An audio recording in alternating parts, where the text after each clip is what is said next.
জাতীয় ফুটবল দলের সাবেক অধিনায়ক আমিনুল হক ফুটবল থেকে অবসরের পর রাজনীতিতে নাম লিখিয়েছেন সাবেক দেশসেরা এই গোলরক্ষক। শুধু রাজনৈতিক মতাদর্শের ভিন্নতার কারণে আওয়ামী লীগের শাসনামলে বিভিন্ন সময় হয়রানির শিকার হয়েছেন। তবে সাকিব আল হাসান যেন তার মতো হয়রানির শিকার না হয় এমনটা আশা করেছেন আমিনুল। সম্প্রতি রাজধানীর মোহাম্মদপুর এলাকায় গার্মেন্টস কর্মী রুবেল হত্যার ঘটনায় সাবেক সংসদ সদস্য ও জাতীয় দলের ক্রিকেটার সাকিব আল হাসানের বিরুদ্ধে আদাবর থানায় মামলা করা হয়েছে।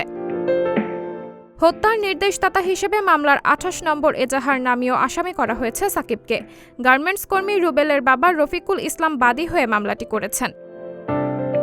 সাকিব প্রসঙ্গে জাতীয় ফুটবল দলের সাবেক অধিনায়ক আমিনুল দেশের একটি সংবাদ মাধ্যমকে বলেন, সাকিব গত জানুয়ারিতে এক দলীয় ডামি নির্বাচনে অংশ নিয়ে অপরাধ করেছে বলেই আমি মনে করি। সে নির্বাচনটা ইচ্ছে করলেই এড়াতে পারত। নির্বাচন না করলে তাকে হয়তো এত সমালোচনার শিকার হতে হতো না।